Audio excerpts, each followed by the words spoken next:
Cantai ao Senhor. Amém? Nós gostamos de cantar. Nós estamos a estudar, digamos, há algum tempo esta parte, as canções do povo de Deus, eu chamei assim, as canções do povo de Deus, e já refletimos sobre uma série delas, umas que estão descritas completamente nas Escrituras, outras que estão apenas mencionadas, mas não descritas, e assim já falámos da canção de libertação e vitória de Moisés e Miriam na saída do povo de Israel do Egito, passando o Mar Vermelho para a libertação, para fora da escravidão. Já falámos da canção de volta à presença de Deus, quando a Arca da Aliança foi recuperada, tinha sido perdida para os filisteus numa batalha, e 7 meses depois a Arca volta então à terra de Israel, a Arca que representava a presença de Deus. Já falámos do cântico de confiança em Deus, que era a canção de Paulo e Silas, que estavam na prisão em Filipos. Irmãos, deixem-me dizer uma coisa. Eu sei que é constrangedor estar aqui com a máscara, estar com distância, temos que limpar, higienizar as mãos, etc. Mas olha, quero-vos dizer para estar no culto, mas quero-vos dizer uma coisa. Paulo e Silas tinham levado não sei quantas chibatadas nas costas, deviam estar com febre, todos doridos, com feridas nas costas, agrilhoados, metidos numa cadeia, acorrentados pelos pés num cepo cravado no chão, e ainda assim, era meia-noite, e eles estavam a orar a Deus e a louvar a Deus. Portanto, não há nenhum impedimento para nós louvarmos a Deus. Não há nenhum impedimento para nós podermos estar na casa do Senhor e podermos louvar a Deus. Amém? Também falámos do cântico de louvor e gratidão, que é o cântico de Maria, depois da anunciação do anjo, quando ela foi visitar Isabel, a sua prima, lá nas montanhas de Judá, e saudou a sua prima, e a criança que estava no ventre de Isabel saltou de alegria, e ela então cantou este cântico de alegria ao Senhor. Maria cantou este cântico, que nós chamamos o cântico de louvor e gratidão. E falámos do cântico de Ana, mãe de Samuel, chamámos o cântico de júbilo na semana passada. Vamos lá então, Salmo 96, vamos ler 3 versículos e depois vamos falar sobre mais alguns cânticos. Salmo 96, versículos 1 a 3. Diz assim: cantai ao Senhor um cântico novo, cantai ao Senhor todos os moradores da terra, cantai ao Senhor, bendizei o seu nome, anunciai a sua salvação de dia em dia, anunciai entre as nações a sua glória, entre todos os povos as suas maravilhas. E vai para aqui fora. Então há aqui uma convocação a que o povo de Deus possa cantar ao Senhor, não é?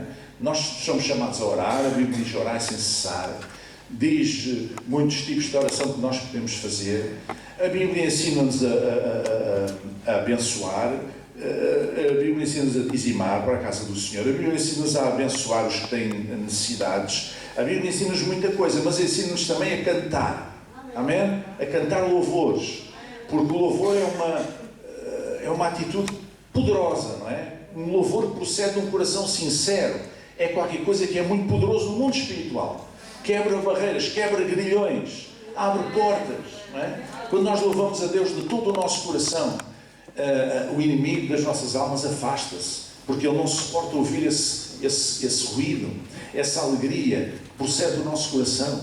Não é tanto as palavras que importam, não é tanto a música que importa, mas é a atitude do nosso coração. Porque Deus busca, procura, diz a Bíblia, adoradores que o busquem, que o adorem em espírito e em verdade. E quando nós prestamos a Deus uma adoração sincera, uma adoração que procede do íntimo do nosso coração, sem reservas, independentemente da circunstância que nós estamos, independentemente de estarmos doentes, independentemente de estarmos de luto, independentemente de estarmos com uma dificuldade financeira, independentemente de estarmos com uma dificuldade relacional, quando nós abrimos a nossa boca e o nosso coração e louvamos a Deus com toda a sinceridade, com toda a nossa honestidade, a bênção de Deus vem sobre nós. Amém. E abre as portas para desbloquear muitas vezes no mundo espiritual coisas que estão presas, não é? A nossa atitude de adoração é importante. Eu diria até que a atitude da adoração é um pouco semelhante à atitude do perdão. No Pai Nosso, nós aprendemos, na oração do Pai Nosso, que Jesus ensinou, nós aprendemos que o perdão é que abre as portas dos céus. Se formos lá ver, no final da oração que Jesus ensinou, diz lá que se nós não perdoarmos, Deus não vai ouvir as nossas orações. Se nós não tivermos um coração de perdão, Deus não vai ouvir as nossas orações. Isto é, quando nós nos chegamos a Deus para orar, o nosso coração deve ser um coração de perdão. Amém? Deve ser um coração purificado. E quando nós fazemos isto, Deus ouve a nossa oração. E quando Deus ouve, Deus responde. Responde na maneira dele. Não é da nossa maneira, mas responde. Amém? Porque Ele não tem o seu ouvido tapado que não possa ouvir a nossa oração, diz o profeta. Então, eu creio que o louvor é um pouco como isto do perdão. Se nós louvarmos a Deus com todo o nosso coração, há uma série de impedimentos que se soltam. Há portas que se abrem. Não é? Há portas que se abrem. Porque a pior coisa que nós podemos fazer é deixar de dar a Deus o louvor que lhe é devido. O louvor que Ele merece. Amém?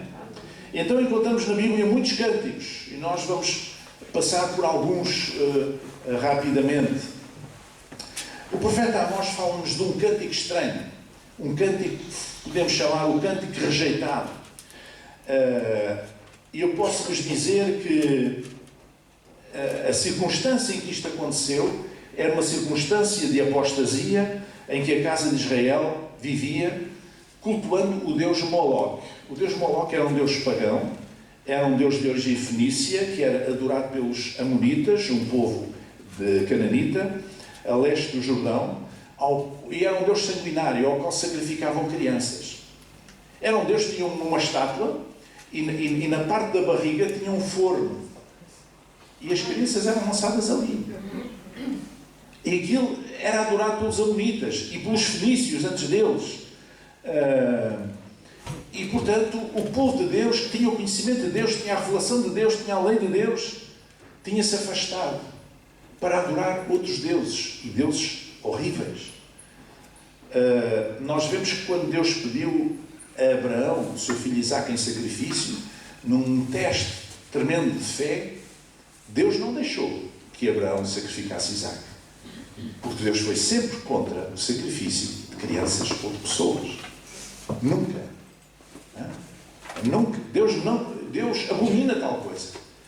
Mas colocou aquele teste tão profundo a Abraão, tão rigoroso, tão exigente, que ele passou com distinção. E Deus não permitiu que ele sacrificasse o seu filho. Então agora o povo de Deus tinha voltado as costas a Deus e tinha ido após os outros deuses, os deuses da terra, os deuses cananitas, os deuses dos cultos pagãos. Não é? E esta foi uma grande dificuldade que existiu, porque a transição entre o politeísmo, ou seja, o facto de se ter muitos deuses, os povos terem muitos deuses, vários deuses que adoravam, para o Deus único, foi uma transição difícil de fazer. Eu já vos tenho dito que era muito mais fácil ter muitos deuses, porque um era o Deus da trovoada, o outro era o Deus das inundações, o outro era o Deus, uma deusa da fertilidade, outro era o Deus... Portanto, havia deuses que faziam bem e deuses que faziam mal. E, portanto, eles já sabiam se havia uma calamidade qualquer, eles iam apresentar um sacrifício ao Deus que fazia mal. Ao Deus que retinha a chuva, portanto, e provocava a seca, ou ao Deus que mandava chuva a mais e provocava as inundações, ou outras coisas do género. E, portanto, se queriam ter uma mulher que queria conceber e não conseguia, ia-se fazer um sacrifício à deusa da fertilidade. Isto era muito comum, era muito fácil, estava tudo muito separadinho, muito claro. Os deuses bons e os deuses maus. Agora, como é que as pessoas podiam ter um Deus único, de onde na cabeça deles vinha o bem e vinha o mal? Eles não entendiam isto. Como é que a gente há de lidar com este Deus? E essa transição foi muito difícil, apesar da revelação de Deus, apesar de Deus se manifestar, dizer aquilo que era, qual era o seu caráter, manifestar o seu caráter, apesar de Deus trazer a sua lei para o seu povo, mesmo assim, apesar de todas as bênçãos que eles tinham recebido ao longo da história, porque as bênçãos não fazem com que uma pessoa nunca mais volte as costas a Deus. Isso é uma ilusão. Algumas das pessoas que mais abençoadas foram por Deus com bênçãos que nós consideramos mais fantásticas, foram pessoas que voltaram as costas a Deus. Não tem nada a ver. Tem a ver com a nossa atitude. Com a nossa atitude. Se somos verdadeiramente convertidos a Deus ou não, de coração. Então esta transição foi difícil. Muitos anos antes, no Egito, um faraó tinha tentado também acabar com aqueles deuses todos que havia nos egípcios e apenas ficar com o Deus Sol. O faraó Akenaton. E a coisa não funcionou também. Não funcionou. Porque as pessoas estavam habituadas a haver muitos deuses e os deuses é que abençavam as colheitas e os deuses é que faziam isto e aquilo. Não queriam só um, queriam muitos. Portanto, essa transição foi difícil. E o povo hebreu foi o primeiro que conseguiu transitar do politeísmo para o monoteísmo, ou seja, dos vários deuses, para ter um único Deus. O Deus único, todo-poderoso, Criador dos céus e da terra. E até ali ainda não tinha surgido na história nenhum conceito de um Deus único. É o povo hebreu, através de Abraão e depois de Moisés, que divulga, digamos assim, este Deus único e verdadeiro, que é o Deus dos deuses, o Senhor dos senhores, o Deus que nós conhecemos, o Deus da Bíblia, o Deus da Palavra. Amém. Então eles tiveram esta dificuldade e por vezes iam atrás de outros deuses, do folclore, da liturgia, do folclore, daquilo que estava à volta do culto a esses deuses, que eles achavam tão interessante, não é? As cores, os cheiros, os incensos, aquelas coisas todas, eles achavam muito interessante e acabavam por se abastardar na fé e envolver com os deuses da terra, deuses que eram abominações aos olhos do Senhor. Então, Deus manda dizer pelo profeta Amós, capítulo 5, versículo 21, o seguinte. Ouça bem o que é que Deus diz. Odeio, desprezo as vossas festas, e as vossas assembleias solenes não me exalarão bom cheiro. E ainda que me ofereçais holocaustos, ofertas de alimentos, não me agradarei delas, nem atentarei para as ofertas pacíficas de vossos animais gordos. Afasta de mim o estrépito dos teus cânticos. Eu não quero ouvir os vossos cânticos. Cântico rejeitado. Afasta de mim o estrépito dos teus cânticos, porque não ouvirei as melodias das tuas violas. Corre, porém, juízo como as águas, e a justiça como o ribeiro impetuoso. Um cântico que não era um cântico sincero, não era um cântico de adoração a Deus, mas era um cântico de alguém que seguia outros deuses. Por isso, quando nós louvamos a Deus, é por isso que Deus é tão cioso disto, que quem adora a Deus, adora em espírito e em verdade. Não seja apenas uma coisa bonita. Havia muita gente, muitos forasteiros que iam de toda a região do Médio Oriente e Norte de África, que iam às grandes festas em Jerusalém, em Israel. Porquê? Porque gostavam da liturgia, gostavam dos cânticos, gostavam dos incensos, gostavam daquelas coisas todas, daquele espetáculo, digamos assim. O culto era uma espécie de um espetáculo. As festas, as grandes festas em Israel, no templo em Jerusalém. Mas, irmãos, isso não representa nada se verdadeiramente nós não adorarmos a Deus em espírito e em verdade, com honestidade, com genuinidade, independentemente das circunstâncias. Independentemente das circunstâncias que eu estou a viver, Deus é digno, merece este louvor do meu coração. E eu vou louvá-lo. E isto devia-nos fazer pensar, este caso de Amós e do povo de Israel, devia-nos fazer pensar na adoração que estamos a trazer a Deus. É uma adoração genuína ou é uma adoração falsa? Não é? Depois temos um cântico, eu chamo-lhe um cântico não cantado. A certa altura, o povo de Judá foi invadido pelos babilónios. E Nabucodonosor, e foi levado para a Babilónia. Especialmente as elites, os jovens mais bem preparados, etc. Mas a nata do povo de Israel, o melhor que havia, foram levados para a Babilónia, porque a ideia de Nabucodonosor era que eles fossem treinados, preparados para depois ser postos como governadores da província em fidelidade à Babilónia. E enquanto eles estavam na Babilónia, eles tinham saudades da sua terra. E os babilónios conheciam o folclore israelita e gostavam do folclore israelita, gostavam das canções e às vezes desafiavam-nos a cantar as suas canções da sua terra. E sabe o que é que eles diziam? Está lá no Salmo 137. Junto aos rios da Babilónia, ali nos assentamos e choramos, quando nos lembramos de Sião. Sobre os salgueiros que há no meio dela, pendurámos as nossas harpas, pois lá aqueles que nos levaram cativos nos pediam uma canção. E os que nos destruíram, que os alegrássemos, dizendo: cantai-nos uma das canções de Sião. Como cantaremos a canção do Senhor em terra estranha?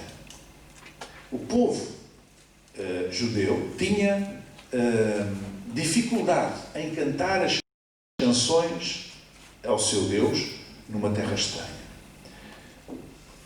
Mas eu quero dizer que isto é errado. Este é o caminho da destruição, este é o caminho da autodestruição, este é o caminho do desânimo, é o caminho do afastamento de Deus.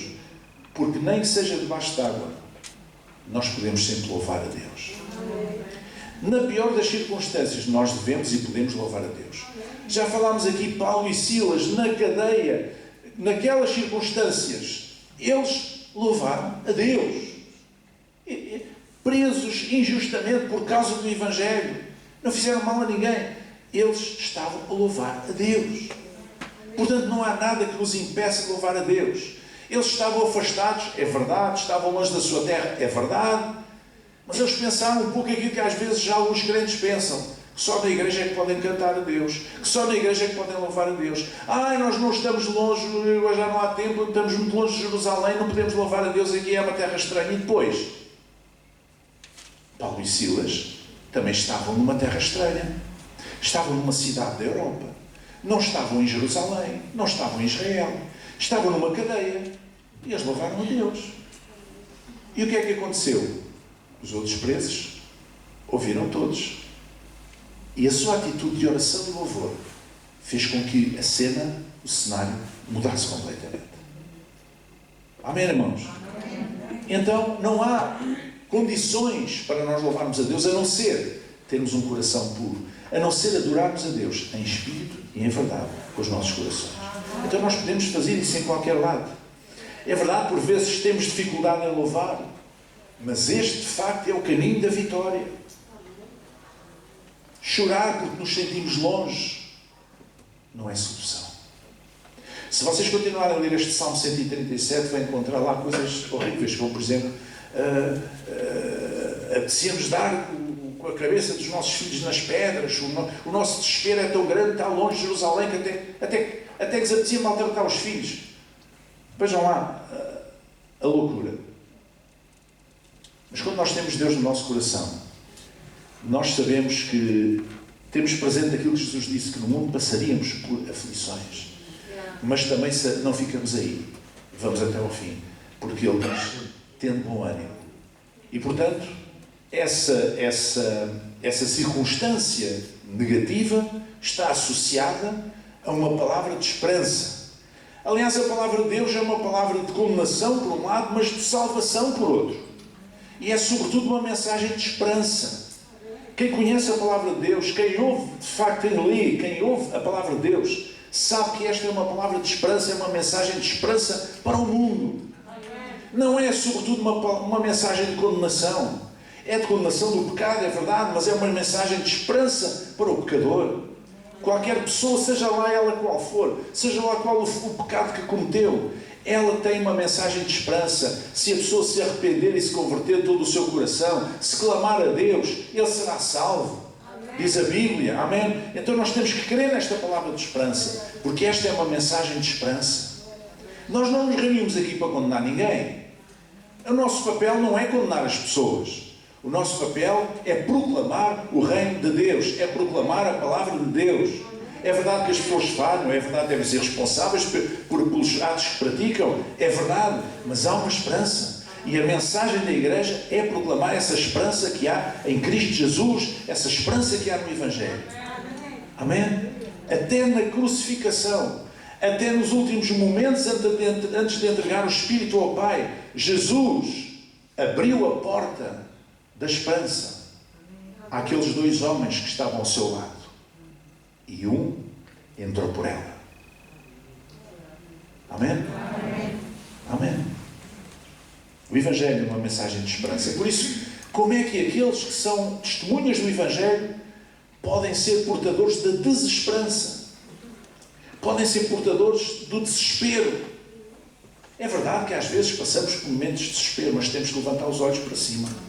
De onde virá o socorro? O meu socorro vem do Senhor dos Exércitos, o Senhor Criador dos céus e da terra. E esta mensagem de esperança está sempre, sempre, sempre presente na Palavra de Deus. Se vocês virem mesmo no Antigo Testamento, os profetas, eles eram muito duros para com Israel, para com Judá.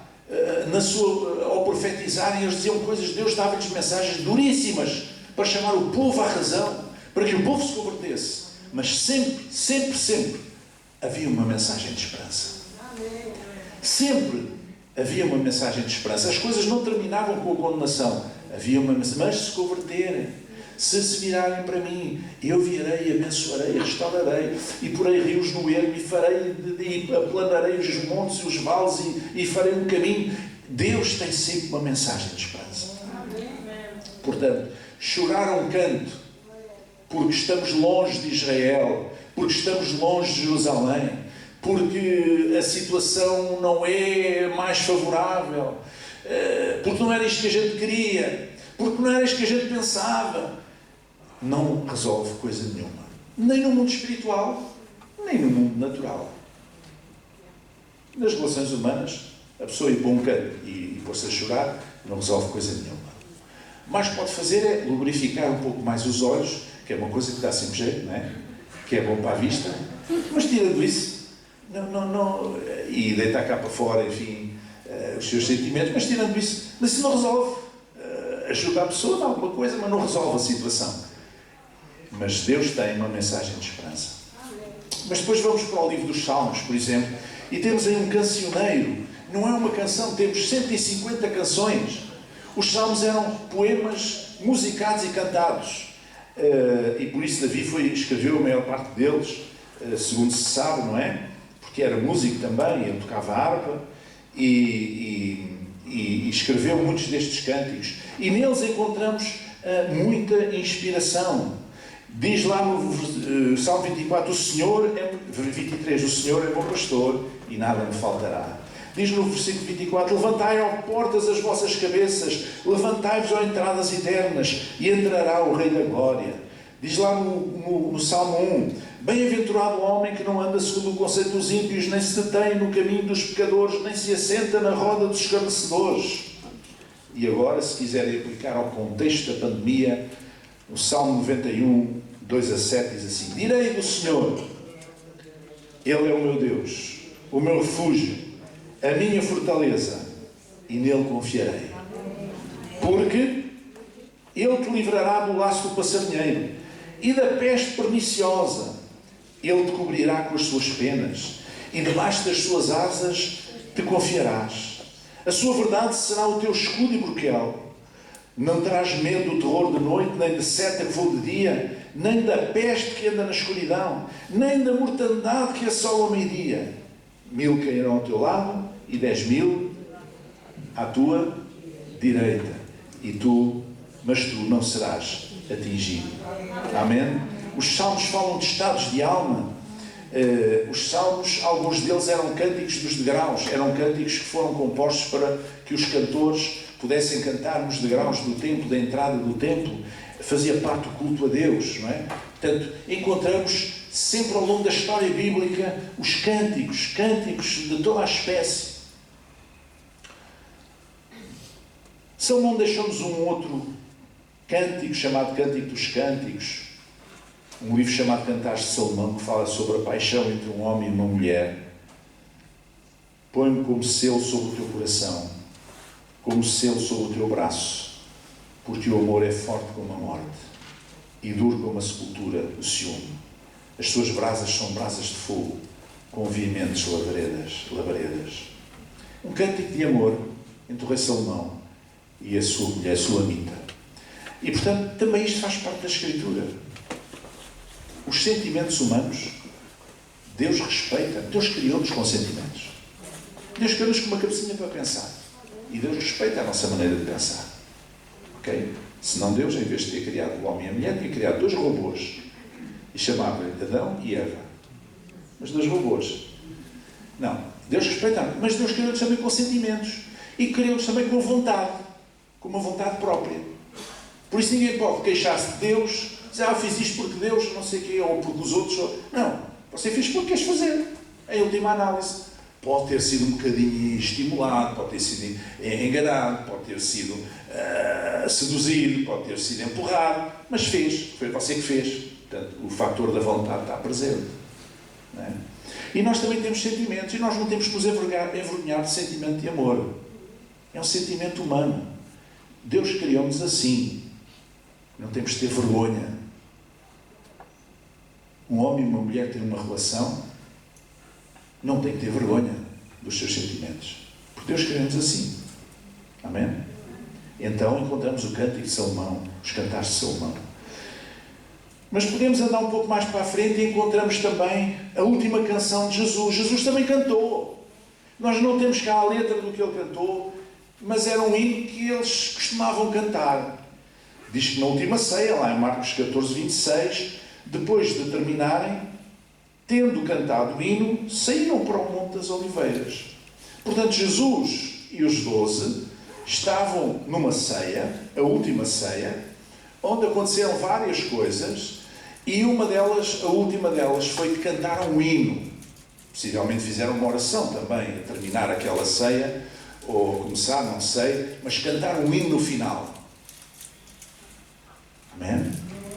O que faz sentido. Porque depois da refeição, do pão e do vinho, estamos mais prontos para cantar, não é? É ou não é? Depois do vinho, estamos mais prontos para cantar. Não, mas cantar um hino. Devia ser a tradição no final de uma reunião, eles cantarem um cântico de... Pronto, que era habitual cantarem, não é? Um cântico espiritual. E então depois se separaram. Mas na igreja primitiva também havia cânticos. Lá Paulo diz aos Efésios, falando entre vós com salmos e hinos e cânticos espirituais, cantando e salmodiando ao Senhor no vosso coração. Ele está a propor aqui um estilo de vida de louvor, de cantar, de salmodiar, de louvar a Deus, exprimir os nossos sentimentos através dos cânticos também. A igreja primitiva cantava. Assim como haveremos de cantar na eternidade. Amém? Haveremos de cantar na eternidade. Diz-se lá no livro do Apocalipse, cantavam o cântico de Moisés, servo de Deus, e o cântico do Cordeiro, dizendo, grandes e maravilhosas são as tuas obras, Senhor Deus Todo-Poderoso. Justos e verdadeiros são os teus caminhos, ó Rei dos Santos. Quem te não temerá, ó Senhor, e não magnificarás o teu nome? Porque só tu és santo, por isso todas as nações virão e se prostrarão diante de ti, porque os teus juízos são manifestos. O cântico do Cordeiro, amém? O cântico da eternidade. Quando povos, todos os povos, tribos, línguas e nações, os remidos do Senhor, de todos os tempos e de todas as culturas e de todos os povos, vão estar na eternidade, na presença de Deus, cantar o cântico do Cordeiro. Amém? E o que nos dizem todos estes cânticos? São uma expressão da nossa alma. O povo de Deus cantava, a igreja primitiva cantava, Jesus cantou e nós também cantamos até à eternidade. E eu gostava de concluir esta série de estudos bíblicos falando depois dos cânticos nestes 2000 anos de história do cristianismo, com coisas tão fantásticas como as canções da Reforma, os espirituais negros, a himnologia inglesa, aquilo que nos trouxe até hoje, não é? Porque ao longo destes 2000 anos a Igreja sempre cantou. Isso foi restaurado de uma maneira muito especial na Reforma, quando Lutero pôs as pessoas a cantar, toda a gente a cantar. Mas antes disso havia cânticos também, nem toda a gente cantava, mas havia cânticos. Sempre se cantou a Deus, porque o povo diz, há um ditado que diz, quem canta seus males espanta, não é? Isto significa que o cantar é qualquer coisa que faz bem, é libertador, faz uma catarse, traz libertação. E a importância do cântico a Deus não é só a libertação, é nós centrarmos em Deus e descentrarmos de nós mesmos e descentrarmos das circunstâncias que estão à nossa volta. É quando nós deixamos de olhar para aquilo que está à nossa volta ou deixamos de olhar para nós mesmos e nos concentramos em Deus e dizemos: Deus, Tu és maravilhoso, Tu és glorioso, Tu és poderoso, em Ti está a minha esperança, em Ti está a minha confiança. Tu és digno de confiança, bendito seja o Teu nome. E quando nós nos centramos em Deus, concentramos a nossa mente, o nosso espírito em Deus, as coisas começam a mudar em nós mesmos. Deixem-me dizer uma coisa, irmãos. Sobre a oração. Há pessoas que pensam que a oração existe para mudar a mão de Deus. Não é para isso que a oração existe. A principal razão por que a oração existe é para nos mudar a nós próprios. Porque quando nós nos concentramos em Deus, somos nós que mudamos. E com o cântico a Deus, com o louvor a Deus, é exatamente a mesma coisa que acontece. É por isso que nós não devemos levar em linha de conta aquilo que está à nossa volta, se são circunstâncias negativas. Tal como quando nós oramos, nós temos que concentrar em Deus. E quando nós cantamos, nós concentramos em Deus. Despojamos de nós mesmos, esquecemos de nós mesmos, concentramos em Deus. E somos tão abençoados e tão cheios da Sua presença, que os problemas que antes eram assim, passam a ser assim. Os problemas que antes eram gigantes passam a ser anões. E nós convivemos com isso de uma maneira muito melhor, não é? Porque muitas vezes nós somos afetados nos nossos sentimentos, nas nossas emoções, por coisas que se passam à nossa volta e que adquirem uma dimensão que não tem. Mas nós atribuímos essa dimensão, achamos uma coisa assim, fazemos logo um bicho de 7 cabeças, quando não há razão para isso nenhuma. Não há nenhuma razão. Mas nós somos todos feitos da mesma massa, não é? E muitas vezes reagimos assim. Mas quando nós louvamos a Deus, quando nós oramos a Deus, nos concentramos nele, as coisas que estão à volta passam a ter uma dimensão diminuta, a dimensão que realmente têm, e nós passamos a estar, digamos assim, de coração aberto e muito mais livres e muito mais soltos para viver a nossa vida e nos relacionarmos com os outros. A bênção de Deus está sobre nós. Senhor nosso Deus e Pai, esta manhã nós te agradecemos pela Tua palavra, Senhor. Te agradecemos, Senhor, porque ao longo todo este tempo, Senhor, nós temos visto que o Teu povo, os Teus filhos e filhas, desde o Antigo ao Novo Testamento, cantam canções de amor, cantam canções de alegria, cantam canções, Senhor, ó Deus, a Ti em louvor e adoração, Senhor. Nós Te agradecemos porque sabemos que Jesus cantou, os discípulos cantaram, a igreja primitiva cantava e nós haveremos de cantar na eternidade o cântico do Cordeiro. Bendito seja o Teu nome. Nós Te agradecemos porque ao longo destes 2000 anos de fé, ó Deus, nós vimos o Teu povo em todo o mundo, Senhor, levantar a sua voz e cantar a Ti, Senhor. Muitas vezes de acordo com as suas tradições culturais, muitas vezes de acordo com as suas tradições musicais, Senhor, mas eles levantavam a sua voz a Ti, Senhor, e cantavam e glorificavam o Teu nome. Senhor, eu oro para que Tu olhes desde os céus e vejas em cada um de nós um verdadeiro adorador, que Te adora em espírito e em verdade, Senhor. Que esta manhã Tu possas encontrar entre nós, Senhor, adoradores que Te buscam, que Te adoram em espírito e em verdade, Senhor. Senhor, que o nosso louvor sirva verdadeiramente, Senhor, para nós podermos superar, Senhor, as lutas, as dificuldades que estão à nossa volta, para nós renovarmos a nossa fé, para nós renovarmos a nossa confiança em Ti, para nós deixarmos de nos focar nas coisas que não importam, nas coisas que estão à nossa volta e nos focarmos cada vez mais na Tua pessoa gloriosa, bendita, santa, bendito seja o Teu nome, Senhor. E assim nós podemos ser libertos, Senhor, poder viver em liberdade, Senhor, porque onde está o Espírito, aí está o Espírito do Senhor, aí está a liberdade. Senhor, que haja liberdade no Teu povo, que haja liberdade em cada um de nós, em cada família, em cada casal, em cada um de nós, Senhor, que haja liberdade, a liberdade do adorador, a liberdade do homem e da mulher que ora e que louva a Deus. Bendito seja o Teu nome, bendito seja o Teu nome, bendito seja o Teu nome, Senhor. Amém, amém, amém, amém. Glória a Deus.